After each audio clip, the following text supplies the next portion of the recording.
सुनसान जगह पे बोला गया अपने नहीं को नहीं मैं डर लगता इतना कुकुर उकुर वाला जोन सियार रहला मम्मी को उतरे कि न जाए अकेले जंगल में मम्मी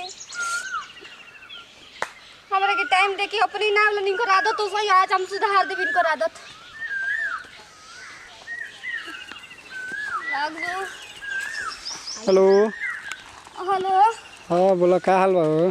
का हाल पूछो तो एग्जाम जंगल में लेफ्ट राइट करो तनी में डर लागत है। अपना बीच छिपित कहाँ बोला आराम से रहा ना बोला का बात बा कहाँ बालो? वो 52 बीघा वाला जंगलवा ना हो हाँ हो ओ जे हम बानी क्यों तो नहीं के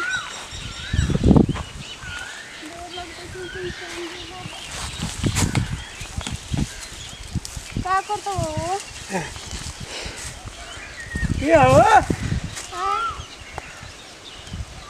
इधर कहाँ जंगल में मंगल करे लड़ू पानी है जमीली पानी नदी में बाटे ना देखो तो पूरा तो शरीर ही पानी बाटे तो पानी की कौन जरूरत था आय हो ऐसा रूप लेखा लेके आ तू घूमत अड़ू कितना के लगले बड़ू हमरा के आइल बड़ जंगल पे घूमे घूमे रही हम मिले बनी अपना लोग से का करे बोलो ना मिले तो हमने अपन से खेतवा और बहनिया जाले तो माई जाले सबका से मिले हम जानी रोके बोल के धके चप्पल वास दे हम पीछे देरी ना लगे हमार घर बना तो रुका फोन करके कहत फोन करके जंगल में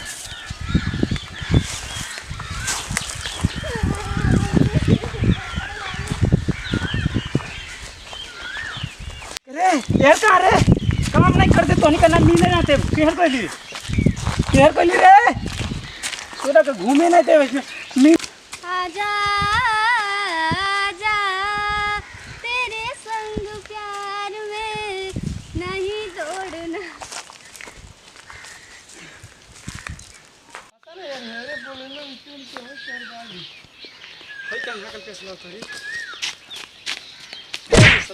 कहाँ रे ये भैया तू ना भूतबे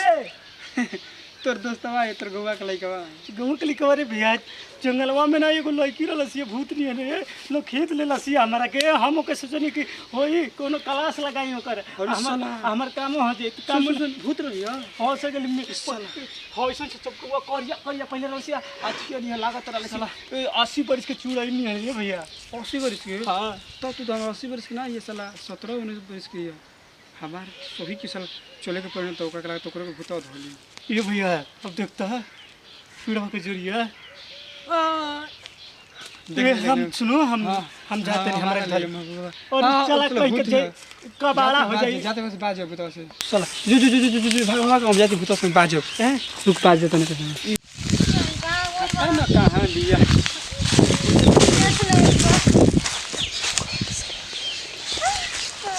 सर हाउ केहर गोइला सब पहले अति नहीं चलते लोग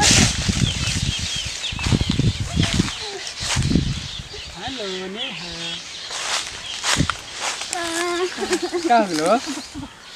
का होलो बाबू नहीं ना एगो करिया कलर के